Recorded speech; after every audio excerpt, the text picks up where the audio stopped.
வணக்கம் நண்பர்களே. நம்மளுடைய சமையல் அறையில் இருக்கக்கூடிய ஒரு சிறிய மசாலா பொருள் தாங்க கிராம்பு. பலராலும் வெறும் மணத்திற்காக மட்டும் பயன்படுத்தப்படுகிறது. ஆனா இந்த சிறிய கிராம்புல மறைந்திருக்கக்கூடிய மருத்துவ சக்திகளை பற்றி பலருக்குமே தெரியாமல் போய்விடுது. தெரிந்தால் நீங்கள் ஆச்சரியப்படுவீர்கள். அந்த அளவுக்கு இதுல மருத்துவ சக்தி நிறையவே இருக்குது. செரிமானம் முதல் பல்வலி வரை இது பல நோய்களுக்கு ஒரு நல்ல நிவாரணியா இந்த கிராம்பு இருக்குது. ஆண் மற்றும் பெண்களுடைய உடல் ஆரோக்கியம் வரை கிராம்பு பலவிதமான நன்மைகளை வழங்கக்கூடிய ஒரு இயற்கை உணவு பொருளா இருக்குது. ஆனா ஒரு முக்கியமான விஷயம், கிராம்பா அளவுக்கு அதிகமா சாப்பிட்டா உடலுக்கு விளைவுகளை ஏற்படுத்தும். அதனால கிராம்பை ஒரு நாளைக்கு எவ்வளவு எடுத்துக்கிறணும், ஸோ எந்த நேரத்துல எடுத்துக்கிறணும், எப்படி சாப்பிடணும் அப்படிங்கிற முழு விவரத்தையும் இந்த ஒரு வீடியோல பார்க்க போறோம். ஸோ இந்த வீடியோ கண்டிப்பா உங்களுக்கு ஒரு பயனுள்ள வீடியோவாக இருக்கும். உங்க வாழ்க்கையை மாற்றக்கூடிய ஒரு அற்புதமான வீடியோவாக இருக்கும். உங்கள் ஆரோக்கியம் உங்கள் கையில்தான். கிராம்பு சாப்பிட்றதுனால உடல்ல ஏற்படக்கூடிய மருத்துவ நன்மைகளை முதல்ல பார்த்துடலாம். முதலாவது நன்மை, சக்தி வாய்ந்த ஆன்டி ஆக்சிடென்ட்கள் கிராம்புல இருக்குது. கிராம்புல யூஜினால் அப்படின்னு சொல்லக்கூடிய சக்தி வாய்ந்த ஆன்டி ஆக்சிடென்ட் இருக்கு. இது உடல்ல ஃப்ரீ ரேடிக்கலை கட்டுப்படுத்துறதுக்கு பயன்படுது. இதனால செல்கள் பாதுகாக்கப்படுது, முதுமை தாமதமாக்கப்படுது, உடல்ல புத்துணர்ச்சியா வச்சுக்கிறதுக்கு பயன்படுது, நோய் எதிர்ப்பு சக்தியா வலுப்படுத்துறதுக்கு பயன்படுது. அந்த யூஜினால் என்ன பண்ணுதுன்னா, நம்ம உடல்ல ஏற்படக்கூடிய அந்த ஃப்ரீ ரேடிக்கலை எதிர்த்து போராடும் தன்மை கொண்டது. ஸோ இதனால ஃப்ரீ ரேடிக்கல் நம்ம உடம்புல நடக்க என்ன ஆகும்னா, செல்கள் வேகமாவே டேமேஜ் ஆகும். இதனால நம்ம வேகமாவே முதுமை அடைஞ்சிரும். ஸோ அந்த முதுமையை தாமதப்படுத்துறதுக்கு பயன்படுது. கண்டிப்பாக வயதானவர்கள் எல்லாருமே கிராம்பை பயன்படுத்தினீங்கன்னா நீங்க எப்பொழுதுமே இளமையான தோற்றத்தோடு நீங்க காணலாம். அடுத்து இரண்டாவது நன்மை என்னன்னா, செரிமானத்தை மேம்படுத்துறதுக்கு கிராம்பு பயன்படுது. உணவு சாப்பிட்ட பிறகு வயிறு உபசம், வாய்வு, அஜீரணம் போன்ற பிரச்சனைகள் பலருக்கும் இருக்கும். ஆனா கிராம்பை எடுத்து வாயில போட்டு மென்றாலோ இல்ல கிராம்பு தண்ணீர் வச்சு குடிச்சாலோ அந்த செரிமான சுரப்பிகள் தூண்டப்படும். உணவு எளிதில் ஜீரணமாகிறதுக்கு இது உதவியா இருக்கும். வயிற்று வீக்கத்தை குறைக்கிறதுக்கு பயன்படுது. இதனால சாப்பிட்ட பிறகு ஒரு கிராம்பை எடுத்து வாயில போட்டு நல்லாவே மென்று சாப்பிட்றது நல்ல ஒரு நிம்மதியை கொடுக்கும். அடுத்து மூன்றாவது நன்மை, பல் வலிக்கு ஒரு இயற்கையான நிவாரணியா கிராம்பு பயன்படுது. பல வீடுகளில் இன்னைக்குமே பல்வலி வந்த உடனே என்ன பண்ணுவோம்னா, கிராம்பு எடுத்து வலி இருக்கிற இடத்துல நல்லா பல்லால கடிச்சு வச்சுட்டு அதுக்கப்புறம் துப்புவோம். ஸோ இது உடனடியா ஒரு ரிலீஃப் கொடுக்கும். இதுல இருக்கக்கூடிய யூஜினால் தாங்க அந்த வலியை ஸ்டாப் பண்ணுது. இந்த யூஜினால்ங்கிறது ரொம்பவுமே சக்தி வாய்ந்தது. இது நம்மளுடைய பல்லுகள்ல இருக்கக்கூடிய அந்த கெட்ட பாக்டீரியாக்களை கட்டுப்படுத்துறதுக்கும், ஈறு இருக்குல்ல, பல்லோட ஈறு, அங்கெல்லாம் சிலருக்கு பிரச்சனை ஏற்படும். ஈறு வீங்குதல், அப்புறம் வாயில ஸ்மெல் வர்றது, இந்த மாதிரியான பிரச்சனை எல்லாத்தையுமே போக்குறதுக்கு கிராம்பு பயன்படுது. அடுத்து நான்காவது நன்மை, நோய் எதிர்ப்பு சக்தியா அதிகப்படுத்துறதுக்கு கிராம்பு பயன்படுது. கிராம்புல இருக்கக்கூடிய பல இயற்கையான சேர்மங்கள் உடலுடைய பாதுகாப்பு சக்தியா அதிகப்படுத்துறதுக்கு பயன்படுது. சளி, இருமல் காலங்கள்ல உடலுக்கு இது உதவியா இருக்கு. சிலருக்குலாம் தொண்டை கரகரன்னு இருக்கும். அந்த டைம்ல கிராம்ப தட்டி தண்ணியில கொதிக்க வச்சு அதில் சிறிதளவு கல்லுப்பு போட்டு வாயை கொப்பளிச்சுட்டு வந்தீங்கன்னா அங்கே இருக்கக்கூடிய கிருமி, பாக்டீரியாக்கள் எல்லாமே கட்டுப்பாட்டில் வர ஆரம்பிச்சிடும். ஸோ தொண்டை வலி உங்களுக்கு நல்லாவே சரியாயிரும். ஸோ தொண்டை சார்ந்த பிரச்சனைகள், சளி, இருமல் இருக்கக்கூடிய காலங்கள்லையும் நம்ம கிராம்பை பயன்படுத்தலாம். கிராம்பு சேர்த்து டீ போட்டு குடிக்கலாம், இல்லை வெறுமனவே கிராம்பை கொதிக்க வச்சு அந்த தண்ணியையும் நீங்கள் குடிக்கலாம். இது நல்ல ஒரு நிம்மதியை உங்களுக்கு கொடுக்க ஆரம்பிக்கும். அடுத்து ஐந்தாவது, கல்லீரலை ஆரோக்கியமாக வச்சுக்கிறது கிராம்பு பயன்படுதுங்க. சில ஆய்வுகள் என்ன சொல்லுதுன்னா, யூஜினால் கல்லீரலை ஆக்சிடேட்டிவ் சேதத்துல இருந்து பாதுகாக்கிறதுக்கு பயன்படுறதாக கூறப்படுது. இருந்தாலுமே கல்லீரல் சார்ந்த அந்த நச்சுக்கள், கல்லீரலை சுத்தி இருக்கக்கூடிய நச்சுக்கள், இது எல்லாத்தையுமே போக்குறதுக்கு கிராம்பு பயன்படுது. கல்லீரலை நம்ம ஆரோக்கியமா வச்சுக்கிறோம்னா கல்லீரல்ல இருக்கக்கூடிய நச்சுக்கள் வெளியில போகணும்ல, ஸோ அதை போக்குறதுக்கு கிராம்பு பயன்படுது. அடுத்து 6வது நன்மை, ரத்த சர்க்கரைய கட்டுப்பாட்டுல வைக்கிறதுக்கு கிராம்பு பயன்படுது. சில ஆய்வுகள் என்ன சொல்லுதுன்னா, கிராம்பு இன்சுலினுடைய செயல்பாட்ட ஆதரிக்கிறதுக்கு பயன்படுது அப்படின்னு சொல்லப்படுது. இதனால நீரிழிவு நோயாளிகள் வந்து மாத்திரை மருந்து எடுத்துக்கிட்டே கிராம்பு தண்ணீரையும் எடுத்துக்கலாம். இல்ல கிராம்பையுமே நல்லா மென்று சாப்பிட்டுட்டு வரலாம். இதனால அவங்களுக்கு ரத்த சர்க்கரை அளவு கட்டுப்பாட்டுல வர ஆரம்பிக்கும். இது சர்க்கரை நோய்க்கு மருந்து கிடையாது. ஆனா, அது கட்டுப்பாட்டுல வர வைக்கும். அத ஞாபகத்துல வச்சுக்கிறங்க.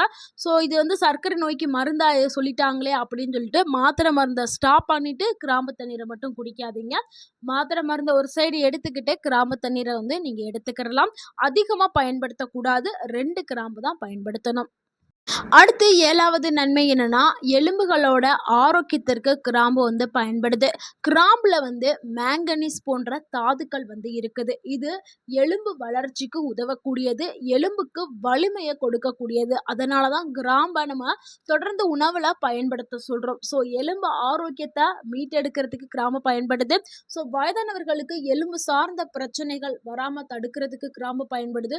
ஸோ தொடர்ந்து நீங்க உணவுல கிராம்ப எடுக்க எடுக்க அந்த எலும்பு சார்ந்த பிரச்சனைகள்ல இருந்து நீங்க வந்து தப்பிக்கலாம். அடுத்து 8வது நன்மை என்னன்னா, சுவாச பாதைய ஆரோக்கியமா வச்சுக்கிறதுக்கு கிராம்பு பயன்படுது. கிராம்பு தொண்டையில ஏற்படக்கூடிய எரிச்சலை குறைக்கிறதுக்கு பயன்படுது. சளி இருக்கும்போது ஒரு நிம்மதியை கொடுக்கறதுக்கு பயன்படுது. வாயு மற்றும் சுவாச பாதைய சுத்தமா வச்சுக்கிறதுக்கு, அதுல ஏற்படக்கூடிய கிருமி பாக்டீரியாக்களை அழிக்கிறதுக்கும் பயன்படுது. ஸோ நீங்க நல்ல ஒரு சுவாசம் உங்களுக்கு வேணும் அப்படின்னா, சுவாச பாதையை கிளீன் பண்ணணும் அப்படின்னா, நீங்க சூடான தண்ணியில கிராம்ப கொதிக்க வச்சு நீங்க லைட்டா வாய் கொப்பளிச்சுட்டு வந்தீங்கன்னா, உங்களுடைய சுவாச பாதை கிளீன் ஆயிரும். அடுத்து நம்ம 9வதா பார்க்கக்கூடிய ஒரு நன்மை என்னன்னா, ஆண் மற்றும் பெண்களுக்கு ஆரோக்கியத்த கொடுக்கறதுக்கு கிராம்பு பயன்படுது.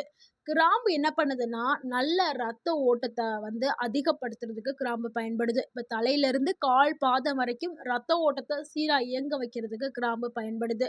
ஸோ இதனால ஆண்களுக்கு தேவையான அந்த ஸ்டாமினா பவர கொடுக்கறதுக்கு கிராம்பு வந்து பயன்படுது. அதே மாதிரி கிராம்புல இருக்கக்கூடிய ஆன்டி ஆக்சிடென்ட்டுகள் உடலுக்கு வந்து ஒரு நல்ல எனர்ஜியவும் கொடுக்க செய்யுது. ஸோ இதனால ஆண்கள் மற்றும் பெண்கள் கிராம்ப பயன்படுத்தும்போது அவங்களுக்கு தேவையான பவர் வந்து கிடைக்கும்.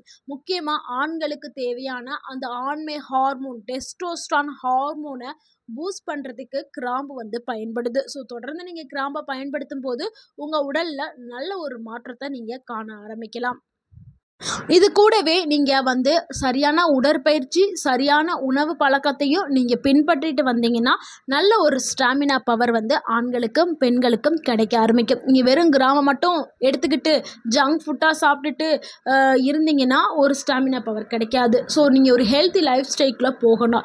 நல்ல ஒரு ஸ்டாமினா பவர் கிடைக்கணும்னா, கிராம்ப தொடர்ந்து பயன்படுத்துங்க. உடற்பயிற்சி செய்யுங்க. சரியான உணவுகள், அதாவது நல்ல காய்கறிகள், பழங்கள், ஆயில வறுத்தது, பொரித்தது அந்த உணவுகளை தவிர்த்துட்டு இந்த மாதிரியான உணவுகளை எடுக்கும்போது உங்களுக்கு நல்ல ஒரு ஸ்டாமினா பவர் வந்து கிடைக்க ஆரம்பிக்கும். அடுத்து 10வது நன்மை என்னன்னா, உடல்ல ஏற்படக்கூடிய அலர்ஜியை குறைக்கிறதுக்கு கிராம்பு பயன்படுது. கிராம்புல இருக்கக்கூடிய இயற்கையான சேர்மங்கள் அலர்ஜி எதிர்ப்பு தன்மையை கொண்டு இருக்குது. முக்கியமா மூட்டு பகுதிகளெல்லாம் வந்து அலர்ஜி இருக்கும். ஸோ அந்த அலர்ஜி இருக்கிறதுனால தான் மூட்டு வலியே சிலருக்கு ஏற்படும். மூட்டுகளை சுற்றி வலி, வீக்கம் இதெல்லாம் இருக்கும். ஸோ அதுக்கெல்லாம் காரணம் உடல்ல ஏற்படக்கூடிய அலர்ஜி. நீண்ட காலம் அந்த அலர்ஜி இருந்துட்டே இருந்துச்சுன்னா பலவிதமான நோய்கள் வர்றதுக்கு அது வழிவகுக்கும். ஸோ அந்த அலர்ஜி எல்லாத்தையும் குறைக்கிறதுக்கு கிராம்பு வந்து பயன்படுது. சிலருக்குலாம் கை கால் வலி, இடுப்பு வலி இதெல்லாம் இருந்துக்கிட்டே இருக்கும். அந்த டைம்ல நீங்க கிராம்பு தண்ணியை போட்டு நீங்க குடிச்சிங்கன்னா நல்ல ஒரு நிவாரணம் வந்து உங்களுக்கு கிடைக்கும். ஸோ நிம்மதியான ஒரு ஒரு தூக்கமும் கிடைக்க ஆரம்பிக்கும். ஸோ அந்த வலி வந்து நீங்கும். ஸோ இவ்வளவு நன்மைகளை கொண்ட இந்த கிராம்பை வந்து எப்படி பயன்படுத்தணும் அப்படிங்கிறத பார்த்துடலாம். தினமும் 1 இல்லைனா 2 கிராம்பு தாங்க பயன்படுத்தணும். நீங்க 2 கிராம்புக்கு மேல பயன்படுத்தவே கூடாது. இது நல்லதை செய்யும், உடனே நிறையா சாப்பிட்டா நல்ல ரிசல்ட் கிடைக்கும்னு நிறைய பேர் என்ன பண்ணுவாங்க, தவறுதலாக அதிகமாக பயன்படுத்துவாங்க. அதிகமாக எடுத்துக்கிட்டிங்கன்னா அது ஆபத்தை தான் ஏற்படுத்தும். அமிர்தம் நஞ்சாக மாறிடும். ஸோ வந்து நீங்கள் 2 எடுத்துக்கிட்டிங்கன்னா அது உங்களுக்கு மருந்தாக ஆரோக்கியத்தை கொடுக்கும். அதிகமாக எடுத்துக்கிட்டிங்கன்னா விளைவுகளை ஏற்படுத்தும். அதனால் எப்போவுமே 2 கிராம்பு அதுக்கு மேலே எடுக்கவே எடுக்காதீங்க. இந்த 2 கிராம்பை வந்து நீங்கள் சமைக்கும் போதும் நீங்கள் பயன்படுத்தலாம். இல்லை தனியாக எனக்கு கஷாயம் கஷாயமாக நான் போட்டு குடிச்சுக்கிறேன் அப்படின்னா நீங்கள் 2 கிராம்பை எடுத்துட்டு 1 கிளாஸ் தண்ணி ஊற்றி ஒரு 5 நிமிஷம் கொதிக்க வச்சு நீங்கள் அப்படியே வெதுவெதுப்பான நிலையில் நீங்கள் குடிக்கலாம். ஸோ இந்த மாதிரி தான் குடிக்கணும். யாரெல்லாம் வந்து இதை சாப்பிடக்கூடாது அப்படின்னா கர்ப்பிணி பெண்கள், பாலூட்டும் தாய்மார்கள், சிறிய குழந்தைகள், ரத்தம் உறையாமல் செய்யக்கூடிய மருந்து மாத்திரை எடுக்கிறவங்க, அப்புறம் அறுவை சிகிச்சைக்கு ரெடியாக இருப்பாங்கல்ல, இப்போ அடுத்த வாரம் ஆப்ரேஷன் அப்படின்னு இருக்கிறவங்க, இவங்க எல்லாருமே வந்து கிராம்பை எடுக்கிறத தவிர்க்கணும். அப்படி எடுக்கிறதா இருந்தால் நீங்கள் வந்து உங்களுடைய மருத்துவர்கிட்ட ஆலோசனை பெற்றுட்டு எடுக்கிறது ரொம்பவே நல்லது. நீங்க அதிக அளவுல கிராம்ப பயன்படுத்தினா என்ன ஆகும்னா, வயிற்றுல எரிச்சல் ஏற்படும், வாந்தி வரும், வயிற்று வலி ஏற்படும், கல்லீரல் பாதிப்பு கூட ஏற்படுறதுக்கு வாய்ப்பு இருக்குது. ஸோ அதனால அளவ ரொம்ப கம்மியா எடுத்துக்கிறங்க. நல்லது தாங்க. ஆனா அளவ கம்மியா எடுத்துக்கிறங்க. அதிகமா எடுக்கக்கூடாது. எப்போ வந்து இந்த கிராம்ப வந்து பயன்படுத்தலாம்? கிராம்பவோ இல்லை கிராம்பு தண்ணியவோ, ஒண்ணு நீங்க காலையில வந்து காலை உணவு எடுத்துக்கிருவீங்களா, காலை உணவு சாப்பிட்டதுக்கு அப்புறம் வந்து நீங்க எடுத்துக்கிறலாம். இல்லைன்னா நைட்டு தூங்குறதுக்கு 1/2 மணி நேரத்துக்கு முன்னாடி, நைட்டு சாப்பாடுலாம் முடிச்சுட்டு தூங்க போவீங்கல்ல, அதுக்கு 1/2 மணி நேரத்துக்கு முன்னாடி நீங்க கிராம்பை வந்து பயன்படுத்தலாம். இல்லை மதியானம் சாப்பிட்ட பிறகும் நீங்க பயன்படுத்தலாம். காலையில வெறும் வயிற்றுல ஏன் எடுக்க வேணாம்னு நம்ம சொல்றோம்னா, சிலருக்கு வந்து சென்சிட்டிவ் ஸ்டொமக் இருக்கும். ஸோ வயிற்றுல எரிச்சல் இதெல்லாம் ஏற்படும். அதனால தான் காலை உணவு எடுத்ததுக்கு அப்புறம் எடுத்துக்கிற சொல்றோம். ஸோ கிராம்பை இந்த மாதிரி பயன்படுத்துங்க. உங்க உடலுக்கு பலவிதமான ஆரோக்கியமான நன்மைகள் வந்து கிடைக்க ஆரம்பிக்கும். ஸோ எந்த ஒரு உணவா இருந்தாலும் அளவோடு எடுத்துக்கிட்டால் அது நம்மளுக்கு மருந்தாக வேலை செய்யும். அளவுக்கு மீறினால் அது அமிர்தமா இருந்தாலும் அது நஞ்சாகும். இந்த பழமொழியை ஞாபகத்துல வச்சுட்டு எல்லா உணவுகளையுமே எடுத்துக்கிறங்க. இயற்கையான உணவுகள் தாங்க. ஆனா அதிகமா எடுத்தா பக்க விளைவுகள் ஏற்படும். ஸோ இந்த வீடியோ உங்களுக்கு பயனுள்ளதா இருந்திருந்தா இந்த வீடியோக்கு ஒரு லைக் பண்ணுங்க. இந்த வீடியோவை உங்களுடைய ஃப்ரெண்ட்ஸ் அண்ட் ஃபேமிலிக்கு ஷேர் பண்ணுங்க. மறக்காம நம்ம சேனலை சப்ஸ்கிரைப் பண்ணுங்க, சப்போர்ட் பண்ணுங்க, கமெண்ட் பண்ணுங்க. தேங்க்யூ ஃபார் வாட்சிங் அண்ட் வாழ்க வளமுடன். உங்கள் ஆரோக்கியம் உங்கள் கையில் தான். நன்றி, வணக்கம். கமெண்ட்ல மறக்காம கிராம்பு அப்படின்னு சொல்லிட்டு டைப் பண்ணுங்க.